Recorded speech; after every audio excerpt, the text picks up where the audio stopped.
Film F9 The Fast Saga kembali disutradarai oleh Justin Lin. Ia juga menulis cerita dan screenplay dari film ini bersama Alfred Botello dan Daniel Casey. Dominic Toretto bersama Letty sedang mencoba hidup tenang bersama anaknya Brian. Namun mereka kembali harus menghadapi ancaman dari masa lalu, yaitu seseorang yang sudah dilupakan oleh Dom. Jacob, adik dari Dominic Toretto, yang diperankan oleh John Cena. Jacob rupanya punya dendam pribadi terhadap Dom, dan sekarang ia mencoba membalaskan dendam tersebut terhadap Dom dan juga timnya.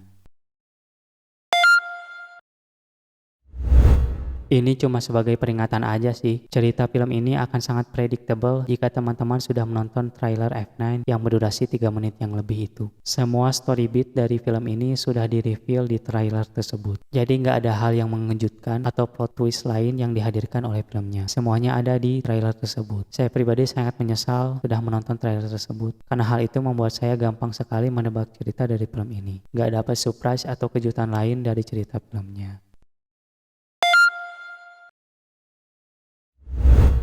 At this point, rasanya kita sebagai penonton sudah nggak perlu dan nggak bisa lagi menganggap serius cerita dari film-filmnya Fast and Furious. Kita hanya perlu menikmati film yang disajikan tanpa perlu repot-repot memikirkan masuk akal nggaknya cerita yang ada di film. Tapi buat saya pribadi, saya masih bisa menerima ketidakmasuk akalan dari film-film sebelumnya karena sense of reality masih ada di film-film sebelumnya. Di balik rangkaian sekuens-sekuens balapan yang over the top dan gak masuk akal, kita masih kepikiran bahwa hal-hal tersebut bisa saja kejadian di dunia nyata. Sedangkan di film F9 ini rasanya sekuens balapannya sudah full on fantasi. Masih terlihat cool dan oke sih sekuens-sekuens balapannya, hanya saja rasa nyatanya sudah berkurang dan kurang dapet menurut saya. Lebih tepatnya mungkin kurang wah dibanding film-film sebelumnya. Saya pribadi punya ekspektasi yang cukup tinggi terhadap Justin Lin yang kembali menyutradarai film ini. Saya berharap ia bisa kembali menghadirkan sekuens balapan yang over the top dan cool, namun sense of reality-nya masih ada, seperti di Fast 5. Sayangnya hal tersebut nggak saya dapet di F9 ini.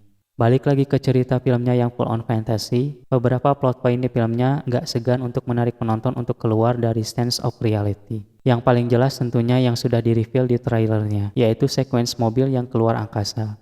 Ya, sekuens ini buat saya pribadi sudah menjadi bukti konkret bahwa film Fast and Furious sudah full on fantasy dan udah nggak memikirkan realita lagi. Memang ada penjelasan sih di filmnya, tapi ya, it's fantasy. Sudah di atas nalar. Hal-hal yang dilakukan beberapa karakter juga sudah di luar nalar. Beberapa kejadian yang dialami oleh Dom dan kru memang sudah nggak masuk akal. Penulis filmnya pun sampai membuat candaan terhadap hal ini. Saya rasa film ini memang dengan sengaja menyuruh penonton untuk tidak memikirkan realita di filmnya. Jangan salah, di film Fast and Furious sebelumnya, realita adalah nomor kesekian di filmnya. Tapi di F9 ini, explicitly atau dengan tegas, filmnya bilang, hey, gak perlu mikirin realita loh, terima aja ya. Ini seperti ini, doi seperti ini, cerita filmnya seperti ini. Dah gak usah pikirin masuk akal enggaknya ya.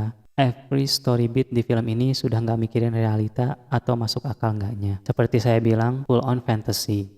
Hal ini bakalan membelah penonton menurut saya. Entah penonton bisa menerimanya atau bahkan penonton membencinya. Saya pribadi nggak sampai membencinya sih, masih bisa menerimanya lah. Tapi saya tetap menyayangkan sense of reality rasanya sudah nggak bisa ditemukan di film-film Fast and Furious selanjutnya. Karena di film ini sudah diset seperti itu. Padahal buat saya, di balik sequence over the top di filmnya, film Fast and Furious selalu mengingatkan kita terhadap realita dan juga keluarga. Berbicara soal keluarga, tentunya bukan film Fast and Furious kalau nggak bahas soal family atau keluarga. Konflik utama film F9 ini tentunya masih seputaran keluarga. Sekarang yang diangkat adalah adik dari Dominic Toretto, yaitu Jacob Toretto. Saya pribadi punya ekspektasi tinggi terhadap karakter Jacob ini yang diperankan oleh John Cena. Saya berharap karakternya bisa menggantikan ketidakhadiran The Rock atau Dwayne Johnson di film ini. Secara kehadiran dan acting, saya rasa John Cena sudah memberikan penampilan terbaiknya di film ini. Tapi memang hal ini rasanya tersia-siakan karena karakter Jacob ini dibuat tabu di film F9 ini. Semua misteri tentang gimana background dan motivasi karakternya sengaja dibuat tidak jelas di awal, supaya penonton terus menebak apa sih sebenarnya motivasi dan alasan Jacob ingin balas dendam terhadap Dom. Awalnya saya tidak mempermasalahkan hal ini, karena filmnya dengan cukup baik juga memberikan jawaban yang cukup memuaskan untuk menjawab ketabuhan karakter Jacob ini. Tapi sayangnya peralihan fokus cerita menuju akhir film sangat mencoreng dan mensia-siakan pembangunan karakter dari Jacob ini. Perubahan karakternya menurut saya terlalu cepat dan terasa dipaksakan ketika menuju ending filmnya. Hal yang lain yang sebenarnya saya suka dari film ini adalah pendalaman lebih terhadap karakter Dom. Karena di film ini ia berhadapan dengan adiknya sendiri, tentu ada plot point yang menyinggung tentang masa lalu adik kakak ini. Saya sangat-sangat suka dan menikmati bagian ini. Saya rasa akting dari aktor yang memerankan Dom dan Jacob ketika muda itu udah bagus banget. Sisi emosionalnya dapat menurut saya. Hanya saja hal ini kembali tersia-siakan karena kita sudah tahu Dominic Toretto dewasa diperankan oleh Vin Diesel yang aktingnya you know lah seperti apa. Masih sama lempengnya seperti di film-film Fast and Furious sebelumnya. Jadi semua sisi emosional yang dialami oleh Dom muda yang diperankan dengan baik oleh aktornya buyar ketika kembali ke karakter Dom dewasa. Tentunya karena akting lempeng dari Vin Diesel ini.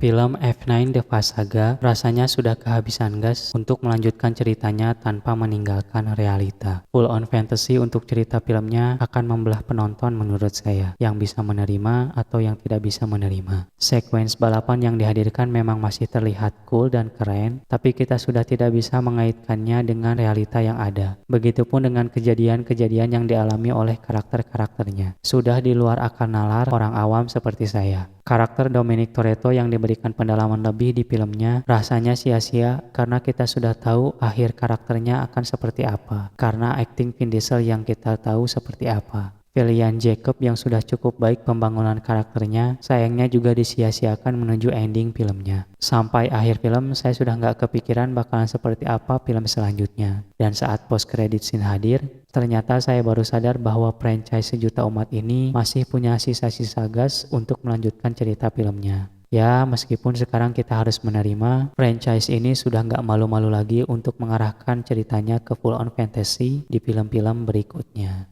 F9 The Fast Saga saya kasih nilai C+.